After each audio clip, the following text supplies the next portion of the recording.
하나의 주제, 두 개의 시선. 텍스트의 이면을 탐구하는 심도 있는 담론의 장에 오신 것을 환영합니다. 세계 최고의 큐레이터가 특별전을 여는데 관람객이 직접 투표해서 뽑은 탑 10 작품 중 2점을 수장고에 숨겨버렸다면 어떨까요?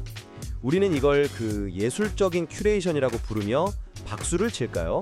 아니면 기만이라고 부르며 분노할까요? 아마 후자에 가깝지 않을까요?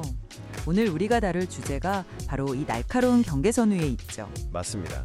최근 시청률 8%를 돌파하면서 아주 장안의 화제라 되고 있는 MBN의 서바이벌 오디션 무명전설 이야기입니다. 그 중에서도 특히 3회 유명 선발전을 둘러싼 편집 논란을 짚어보려고 하죠. 네, 현역가왕의 치열함이랑 미스터트롯의 신선함을 되게 성공적으로 결합했다는 찬사를 받는 동시에 거센 후폭풍도 마주하고 있어요.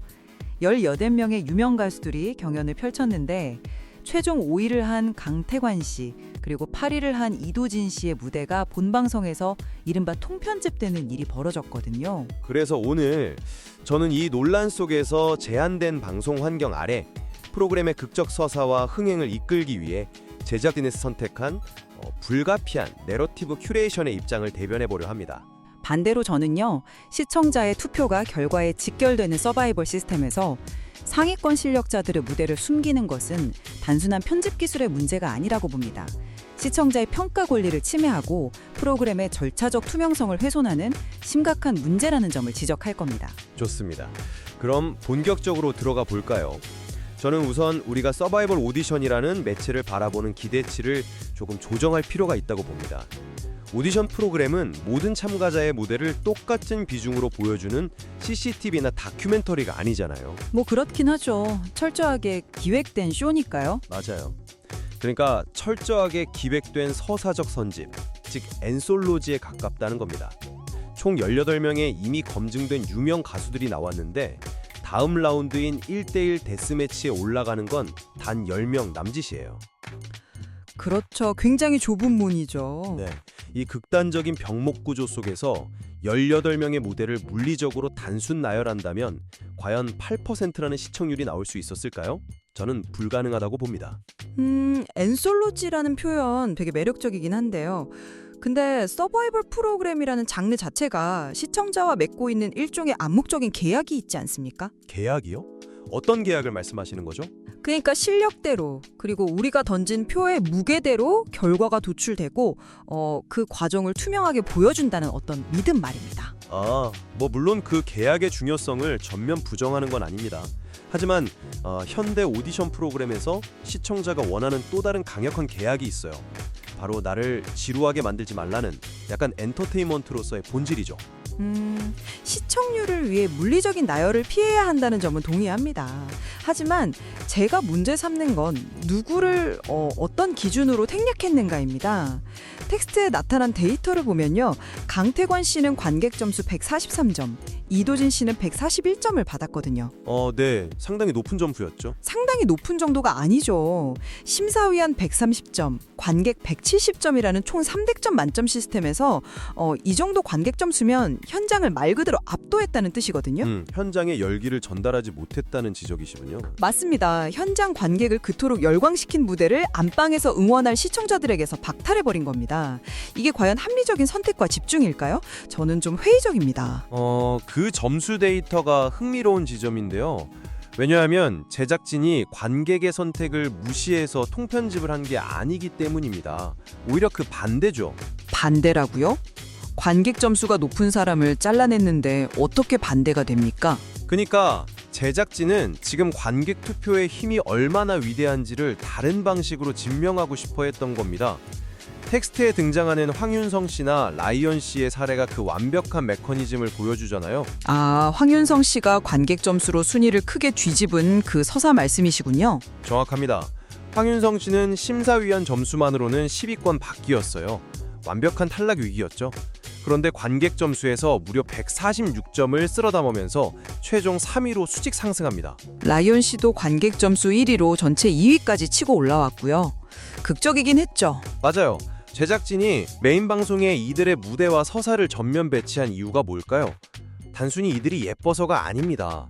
시청자들에게 여러분의 표가 이렇게 사람을 살려냅니다 라는 강력한 효능감을 심어주기 위한 심리적 장치인 거예요. 시청자에게 투표의 효능감을 주기 위해 극적인 역전서사를 부각했다. 아주 논리적인 설명입니다. 그 서사적 메커니즘이 훌륭하게 작동했다는 것도 인정해요. 그렇죠. 그런데 바로 거기서 모순이 발생하지 않습니까? 그 훌륭한 기준이 왜 강태관 씨나 이도진 씨에게는 적용되지 않느냐는 겁니다. 황윤성 씨의 146점은 역전의 드라마로 포장되면서 강태관 씨의 143점은 왜 통편집의 대상이 되어야 합니까? 서사의 극적인 정도가 달랐다고 볼 수 있지 않을까요? 황윤성 씨는 탈락 위기에서 살아난 거니까요. 저는 이걸 선택적 투명성이라고 부르고 싶습니다. 입맛에 맞는 데이터만 취사 선택했다는 거죠. 선택적 투명성이라 상당히 뼈아픈 비판이긴 하네요. 시청자들은 바보가 아닙니다. 특히 오디션 프로그램을 즐겨보는 팬덤은 데이터의 흐름을 다 꿰뚫고 있어요. 일각에서는 대단히 냉소적인 반응까지 나오고 있습니다. 어떤 반응이죠? 어차피 다음 라운드가 무명 가수 대 유명 가수의 1대1 데스매치잖아요. 강태관이나 이도진은 어차피 다음 라운드에서 무명 가수에게 패배해서 탈락할 예정이니까 굳이 지금 방송 분량을 할애해서 서사를 부여할 필요가 없었던 것 아니냐는 의혹이죠. 결과가 정해져 있어서 미리 분량을 덜어냈을 것이라는 추측이군요. 그건 좀 너무 나간 거 아닐까요? 추측이긴 합니다만 만약 이 냉소적인 추측이 조금이라도 사실에 기반한 것이라면 이건 치명적입니다. 생존자에게 서사를 주지 않는다는 건 오디션의 가장 근본적인 룰을 흔드는 행위니까요. 하지만 잠깐만요. 제 말은 아무리 결과가 정해져 있다 한들 혹은 1대1 데스매치의 극적 효과를 극대화하기 위해서라 한들 그 결과를 도출해내는 과정만큼은 일관되고 투명해야 한다는 겁니다. 그렇지 않으면 무명전설 역시 과거 수많은 오디션 프로그램들이 무너졌던 조작 혹은 불공정이라는 늪에 빠질 수밖에 없어요. 과정의 투명성이 담보되지 않으면 신뢰가 무너진다는 우려 깊이 공감합니다. 하지만 여기서 우리가 짚고 넘어가야 할 현실적인 지표가 있어요. 투명성에 대한 일부의 불만에도 불구하고 대중은 이 포맷에 엄청나게 열광하고 있다는 사실입니다. 시청률 8%라는 수치를 말씀하시는 거겠죠? 맞습니다. 단순히 숫자가 높아서가 아니라 그 숫자가 만들어진 맥락을 봐야 해요. 지금 시장 상황이 어떻습니까? 현역가왕 시즌3와 미스터트롯 시즌4가 막 끝난 상황이잖아요. 대중의 피로도가 그게 높은 시점이긴 하죠. 네, 절묘한 틈새 시장입니다. 그런데 무명전설은 1, 2회에서 미스터트롯 특유의 그 날 것 같은 무명 선발전을 보여주더니 3회에서는 갑자기 현역가왕의 잔혹하고 밀도 높은 유명 선발전으로 기여를 확 바꿔버립니다. 확실히 속도감이 장난이 아니긴 하더라고요. 그렇죠. 시청률이 6.2%에서 8%로 수직 상승했다는 건 대중이 이 빠르고 과감한 선택과 집중을 통한 편집 템포를 기꺼이 즐기고 있다는 가장 강력한 방증 아닐까요? 템포가 빠르고 몰입감이 높다는 점은 저도 텍스트를 보면서 동의했습니다. 하지만 숫자라는 단기적인 성과가 모든 기획 방식에 면죄부를 주진 못합니다. 면죄부라뇨? 너무 거창한 표현 아닌가요? 전혀요. 저는 여기서 텍스트에 등장했던 한 참가자의 뼈저린 깨달음을 인용하고 싶네요. 박민수 씨 이야기 기억하십니까? 그 과거 불타는 트롯맨에서 5위까지 했던 분이죠? 맞습니다. 1호 홍보대사까지 할 정도로 승승장구했던 실력자인데 결국 활동이 뜸해지면서 뼈저리게 느꼈다는 겁니다. 인기라는 것은 거품과도 같다. 그래서 20kg을 감량하고 초심으로 돌아와 다시 무대에 섰죠. 그 무대 참 인상 깊었죠. 네, 저는 박민수 씨의 이 고백이 지금 8%라는 숫자에 고무되어 있을 무명전설 제작진에게 던지는 아주 날카로운 은유라고 생각합니다. 시청률 8%도 언제 터질지 모르는 거품일 수 있다는 말씀이신가요? 정확합니다. 시청률은 단기적인 도파민으로 끌어올릴 수 있어요. 하지만 프로그램의 장기적인 생명력을 유지하는 건 결국 시청자와의 신뢰입니다. 신뢰는 중요하죠. 참가자를 어떻게 대하느냐를 보면 그 신뢰의 깊이를 알 수 있거든요. 예고편을 한번 볼까요? 김정태 씨를 천만 배우의 등장이라며 화제성 몰이에 그렇게 적극적으로 이용해놓고 정작 본무대는 아주 짧게 잘라버렸습니다. 그건 좀 낚시성 편집이긴 했죠. 시청자 입장에서는 배신감이 들지 않겠습니까? 더 심각한 건 심사위원 점수 12위였던 백금성 씨나 18위 변재원 씨입니다. 이분들의 무대는 아예 MBN 뮤직 유튜브 채널에 미공개 영상으로조차 업로드되지 않았어요. 아예 흔적조차 남지 않았다는 거군요. 그건 좀 아쉽네요. 네. 누군가는 유튜브에라도 올라가고 누군가는 인터넷상에서 아예 흔적도 없이 지워지는 이 불투명한 룰 속에서 과연 팬들이 이 프로그램을 끝까지 신뢰할 수 있을까요? 투명성이라는 단단한 지반이 없으면 시청률 8%라는 화려한 건축물은 순식간에 무너져 내릴 수 있습니다. 참가자를 흥행을 위한 소모품으로 다루는 순간 오디션은 본질을 잃는 겁니다. 소모품이라는 표현은 너무 가혹하게 들리긴 하지만 미디어 환경의 냉혹함을 잘 짚어주셨습니다. 그렇다면 우리 대안에 대해서 한번 이야기해 볼까요? 좋습니다. 지금 투명성이 중요하다고 거듭 강조하셨는데 그렇다면 18명의 무대를 동일한 비중으로 방송하는 게 물리적으로 가능하다고 보십니까? 아니, 가능하다 쳐도 그게 과연 프로그램의 매력을 높이는 길일까요? 모든 사람을 똑같이 n분의 1로 보여주라는 기계적인 평등을 주장하는 게 아닙니다. TV방송의 물리적 제약은 저도 당연히 인정합니다. 그렇죠. 그러니까 제 말은 과거의 그 모두에게 공평한 방송이라는 강박에서 이제는 벗어날 때가 되었다는 겁니다. 강박이라고 보시는군요. 네, 현대 오디션의 뉴 노멀을 받아들여야 해요.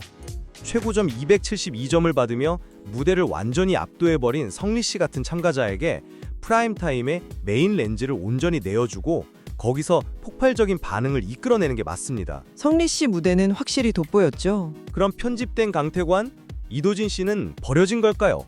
절대 아닙니다. 제작진은 MBN 뮤직 유튜브 채널을 통해 이들의 무대를 미공개 하이라이트로 풀었어요. 유튜브로 넘어갔죠. 요즘 코어 팬덤은 TV 앞이 아니라 유튜브 댓글창에서 모여 놀거든요.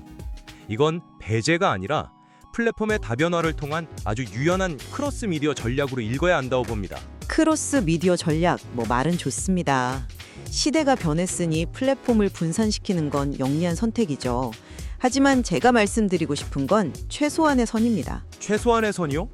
서바이벌에서 지켜야 할 최소한의 선이 무엇일까요? 바로 생존입니다. 생존한 참가자는 무조건 메인 방송에 나와야 한다는 거죠. 아, 탑10에 든 사람들은 무조건 나와야 한다. 당연하지 않습니까? 강태관 씨는 5위, 이도진 씨는 8위로 탑10 안에 들어 생존했습니다.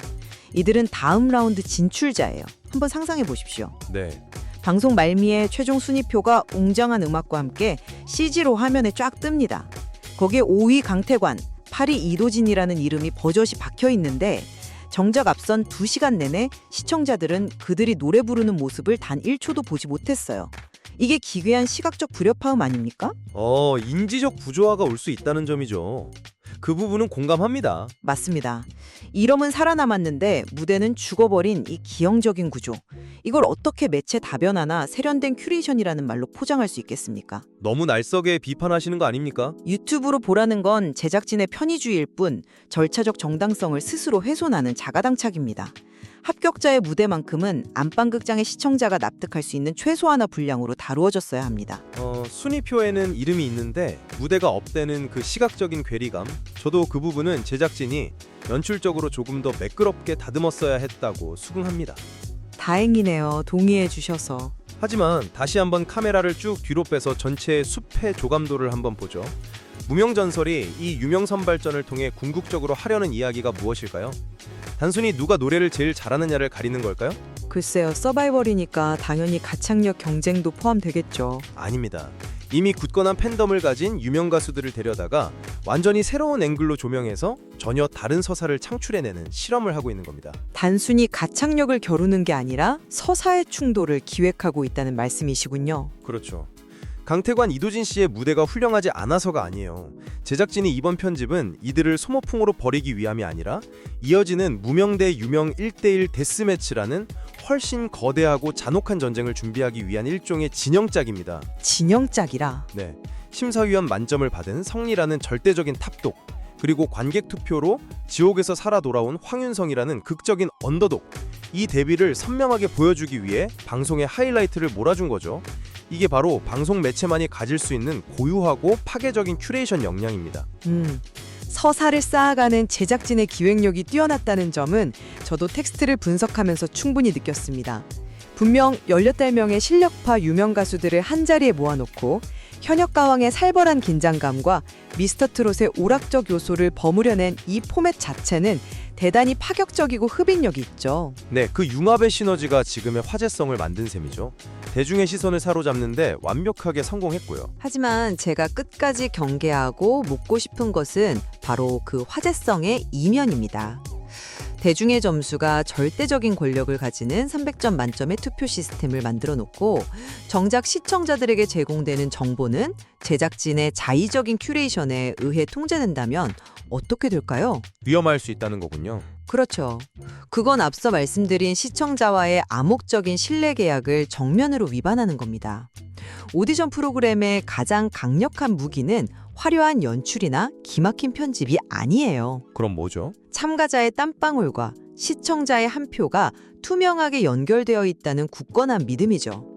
이 믿음이 흔들리는 순간 아무리 정교하게 짜인 진영이라도 결국 모래성처럼 무너질 수밖에 없다는 걸 우리는 이미 여러 번 목격했습니다. 네, 오늘 우리는 무명전설이라는 하나의 텍스트를 두고 서바이벌 프로그램이 현대 미디어 환경에서 직면한 아주 묵직한 딜레마를 해부해 보았습니다. 정말 치열한 고민이 필요한 지점이죠. 제한된 시간 속에서 시청자의 이목을 끌어당길 극적인 서사를 압축적으로 빚어내야만 생존할 수 있는 내러티브 큐레이션의 세계, 이것이 제 입장이었고요. 그리고 아무리 화려한 서사라도 투표라는 제도의 근간을 바치고 있는 절차적 투명성과 생존자에 대한 예우가 지켜지지 않으면 결국 신뢰를 잃고 만다는 본질적인 경고. 이게 제 입장이었죠. 두 가지 시선이 아주 팽팽하게 맞붙었네요. 맞습니다. 비록 편집의 정당성을 두고 우리의 분석은 날카롭게 엇갈렸지만 이 프로그램이 가진 폭발적인 잠재력에 대해서는 이견이 없는 것 같습니다.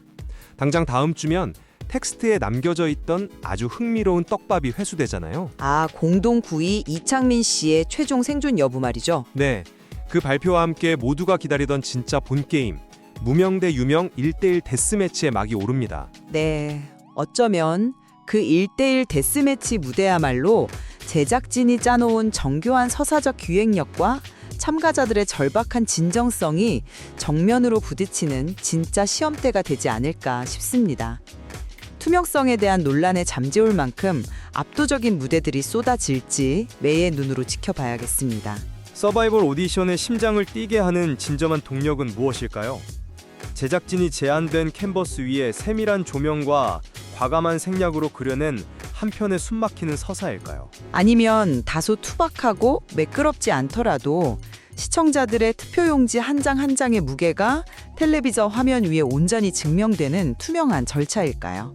결국 대중은 영리하게 선택할 겁니다. 이 쇼가 잊지 못할 카타르시스를 선사하는 아름다운 전시회가 될지, 아니면 화제성이라는 거품이 꺼진 빈자리에 실망감만 남기게 될지 말이죠. 그 치열한 평가의 몫은 오롯이 화면 밖의 시청자 여러분에게 남아 있습니다.